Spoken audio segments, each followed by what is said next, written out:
Hello everyone, कैसे हैं आप लोग। This is Manas Ranjan Sahu, MBBS student from VIMSAR Burla. आज का वीडियो आप लोगों के लिए बहुत स्पेशल होने वाला है क्योंकि आज की वीडियो में हम लोग डिस्कस करेंगे नीट 2020 की स्ट्रैटेजी, क्या आपको करना चाहिए और क्या नहीं करना चाहिए। तो इसीलिए वीडियो में लास्ट तक बने रहिए।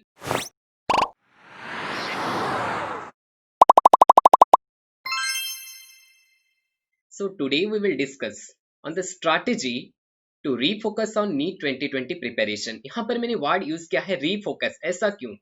हर साल नीट का एग्जाम होता है मई के फर्स्ट संडे में, लेकिन इस साल का जो नीट 2020 होगा वो दूसरे साल से डिफरेंट होगा बिकॉज कोरोना के चलते 2 बार नीट का पोस्टपोन हो चुका है। और आपको पता है जब भी कोई एग्जाम पोस्टपोन होता है तो एक बार पोस्टपोन हुआ, 2 बार पोस्टपोन हुआ, और इतना गैप के बीच में जो एस्पिरेंट्स हैं उनका एंथुसियाज्म कहीं ना कहीं थोड़ा सा इफेक्ट होता है। तो इसीलिए आप सबसे पहले अपने आप से पूछे, क्या आप पहले जैसे एंथुसियास्ट थे नीट एग्जाम को लेकर? क्या अभी भी उतना जोश आपके पास है? अगर नहीं है तो जोश आपको दोबारा से लाना पड़ेगा। वो टारगेट जिसके लिए आप इतना मेहनत किए, साल भर आपने मेहनत करा, वो फिर से आपको आपके दिमाग में दोहराना है और वो मोटिवेशन को मेंटेन करते हुए आगे बढ़ना है। इसीलिए इस नीट 2020 आपके लिए एक चैलेंज रहेगा। सबसे पहले मैं बताऊंगा नीट 2020 का अभी जो आपका प्रिपरेशन शेड्यूल है, और अभी आपके पास लगभग 70 डेज का टाइम पीरियड है, तो इस टाइम का आपको सही तरह से यूटिलाइज करना है। तो सबसे पहले मैं बताऊंगा आपको कौन कौन सी चीजें नहीं करनी है। तो आई हैव 3 पॉइंट्स। सबसे पहला, ये टाइम आपके लिए बहुत ज्यादा क्रुशियल है, यानी कि इस टाइम को बिल्कुल भी वेस्ट नहीं करना है। यानी आपको कोई भी मोबाइल या टीवी या कंप्यूटर पे कोई भी वेब सीरीज नहीं देखनी है, मूवीज नहीं देखने हैं। आपका जो फोकस है उस पर ही रहना है और साथ में टाइम को वेस्ट नहीं करना है और आपको ज्यादा रिलैक्स भी नहीं हो जाना है। ठीक है। Second point is don't try to start from zero. कई बच्चे ऐसे सोचते होंगे कि अभी 2 महीने का टाइम है, मोर देन 2 मंथ्स है, यानी हम लोग जीरो से स्टार्ट करते हैं। तो start from the living world और धीरे धीरे हम लोग बढ़ेंगे इकोलॉजी तक। बिल्कुल नहीं। आप जरा सोचिए, आप मई की फर्स्ट वीक के लिए नीट में के लिए प्रिपेयर्ड थे, लेकिन बाद में पोस्टपोन होकर जुलाई 26 और अभी सितंबर 13 है। तो आपको जीरो से बिल्कुल भी स्टार्ट नहीं करना है। आपने बहुत सी चीजें पढ़ रखी है, आपने प्रिपेयर किया है, आपने क्वेश्चंस अटेम्प्ट किए हैं। तो अभी का जो टाइम है this is mainly for revision. Now the third point में यहां पर देखिए, डोंट स्टडी न्यू बुक और रिसोर्सेस। आपको कोई भी नई किताबें या नई रिसोर्सेस नहीं पढ़नी है। कई बार आपको लगेगा कि नहीं, चलो अभी थोड़ा सा ज्यादा टाइम है, सो फिजिक्स में एससी वर्मा कर लें, डीसी पांडे कर लें, केमिस्ट्री में पता नहीं कुछ नया नया बुक कर ले। बिल्कुल नहीं। आपने आपके प्रिपरेशन फेज के दौरान जो टेक्स्ट बुक पढ़ा है उसी को पढ़ना है, जो नोट्स प्रिपेयर किया है उसी को रिवाइज करना है। सो कोई भी नई रिसोर्सेस आपको यूज नहीं करने हैं। अब चलिए आगे बढ़ते हैं, आपको क्या क्या करना चाहिए। मैं बोलूंगा इस 2 महीने में आपको सिर्फ एक काम करना है, revise revise revise revise and revise. अभी मैं बताऊंगा आपको रिवाइज कैसे करना है।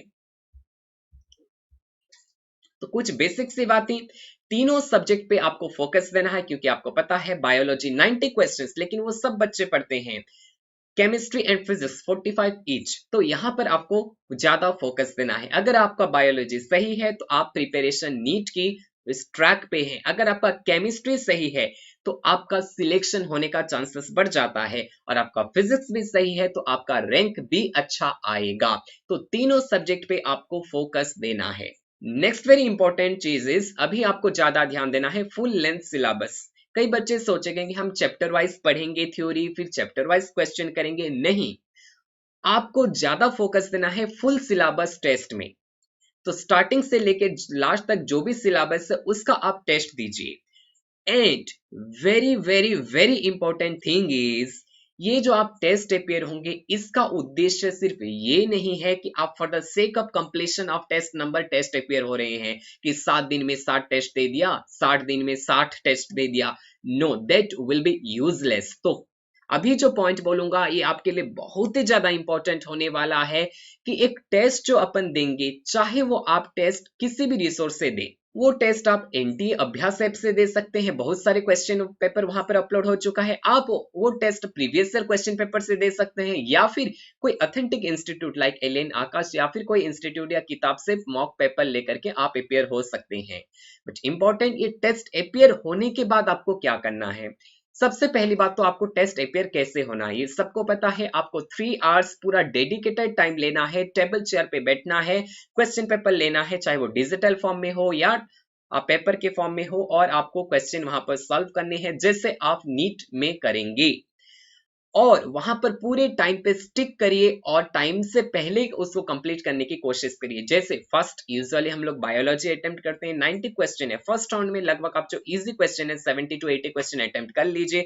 फिर सेकंड राउंड में चाहिए केमिस्ट्री जो इनऑर्गेनिक है, देन ऑर्गेनिक, देन फिजिकल, वो सब अपियर करिए। देन आपका फिजिक्स अपियर करिए जहां पर आपका न्यूमेरिकल्स वगैरह है, और फिजिक्स में तो ज्यादातर थ्योरी क्वेश्चन भी आते हैं, तो वो सब एक राउंड कंप्लीट करने के बाद फिर एक राउंड करिए और ट्राई करिए कि 3 आवर्स का पेपर है लेकिन 2.5 घंटे में आप किस तरह से खत्म कर सकते हैं, उस पर आप ज्यादा ध्यान दें। इन एग्जाम अपियर करते हुए आपको सिली मिस्टेक्स को अवॉइड करना है। सिली मिस्टेक क्यों होता है, सिली मिस्टेक को अवॉइड कैसे करेंगे, अगर उसका टेक्निक आपको जानना है तो प्लीज कमेंट बॉक्स में बताइए, उसका मैं नेक्स्ट वीडियो में आपको बताऊंगा। नाउ, एक टेस्ट देने के बाद 3 आवर्स का टेस्ट दिया, उसके बाद आप 10-15 मिनट या आधा घंटा थोड़ा सा रिलैक्स करिए, उसके बाद आपका जो रिजल्ट है उसको एनालाइज करिए। That is very important and crucial step. और वो एनालाइज आपको कैसे करना है वो मैं आपको बताऊंगा। ये एनालाइज आपको 3 स्टेप्स में करने हैं। सबसे पहला, नंबर 1, तीनों सब्जेक्ट के लिए आप 3 शीट बना लीजिए, 3 पेपर या 3 पतला पतला पेपर्स का कॉपीज बना लीजिए, और वहां पर आप देखिए कि कौन कौन से क्वेश्चन आपके रॉन्ग हुए, तो उसको लिख लीजिए। फॉर एग्जांपल, मैं फिजिक्स का कोई क्वेश्चन अपेयर कर रहा हूं और वहां पर जो ग्राफ आया था मेरे पास थर्मोडायनामिक का पीवी पावर गामा कांस्टेंट, वहीं से कोई ग्राफ आया तो वो मेरा गलत हो गया।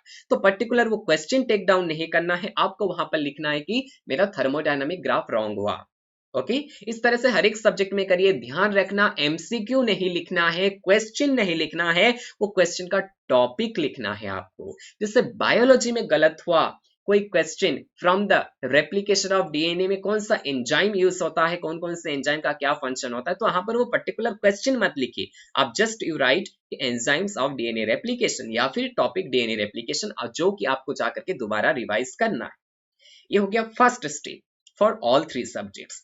सेकेंड स्टेप में आपको क्या करना है, second step will be volatile areas, यानी ये स्पेशली आपका एप्लीकेबल होगा inorganic chemistry, some part of organic chemistry, some physics formula, and ज्यादातर बायोलॉजी के लिए, कि कुछ एरियाज देखेंगे जो आपका वोलाटाइल है और वो आपका फिर से गलत हो गया। जैसे मैं बात करूं मिनरल न्यूट्रिशन का कुछ particular function of some minerals, वो आपका गलत हो गया। एंड ये वोलाटाइल टॉपिक्स हैं जो कि ज्यादा आपको याद भी रखते हैं तो भूल जाते हैं, तो वहां पर लिख लीजिए कि कौन कौन से ऐसे वोलाटाइल एरियाज हैं। ये आपका हो जाएगा second step for all 3 subjects.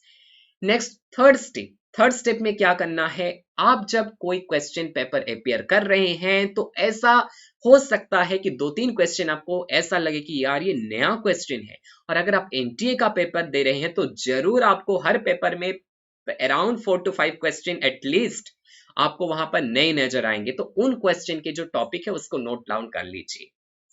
ये हो गया आपका 3 column strategy for all 3 subjects. उसके बाद 1 या 2 दिन लेकर के उस पूरे क्वेश्चन या जो भी टॉपिक्स आपने नोट डाउन किया है उस पर वर्कआउट करिए, उसी को पढ़िए। अगर आप चाहते हैं कि उस टॉपिक को लेकर के पूरा चैप्टर पढ़ना चाहते हैं तो वो भी कर सकते हैं, लेकिन सिर्फ 1 by 1 चैप्टर पढ़ने के बजाय इस स्ट्रैटेजी को फॉलो करने में आपका स्कोर जरूर इंप्रूव होगा। और लास्ट में मैं बता रहा हूं कि आपको अगेन जो ज्यादा नंबर ऑफ टेस्ट पे ध्यान नहीं देना है, क्वालिटी ऑफ टेस्ट पे ध्यान देना है, कि एक हफ्ते में आपको 7 टेस्ट नहीं देने हैं बल्कि 3 टेस्ट देकर के पूरे 180 into 3 जितने भी क्वेश्चन है सारे आपको रिवाइज करने हैं, और जो इंपॉर्टेंट एरियाज आपने नोट डाउन किया है 3 कॉलम स्ट्रैटेजी के अंदर उस पर ज्यादा वर्कआउट करना है। और आपने जो लिस्ट बनाए हैं, जो टॉपिक आपका हो गया उस पे क्रॉस बना लीजिए, ताकि आपको ऐसा लगे कि मेरा कंप्लीट होते जा रहा है और आपका कॉन्फिडेंस भी बिल्ड अप होगा। सो ये मेरा आप लोगों के लिए एडवाइस से ये स्ट्रैटेजी कैसा लगा प्लीज कमेंट सेक्शन में बताइए, और कुछ इंपॉर्टेंट टॉपिक्स के बारे में भी अगर आप कंसेप्ट जानना चाहते हैं, ट्रिक्स जानना चाहते हैं, तो वो भी आप कमेंट सेक्शन पे जरूर जरूर जरूर बताइए। और अगर आपने चैनल को सब्सक्राइब नहीं किया है तो प्लीज सब्सक्राइब कीजिए और दोस्तों को शेयर करिए। So that's all for today. मिलेंगे अगले वीडियो में, तब तक के लिए मस्त रहिए, खुश रहिए और पढ़ते रहिए।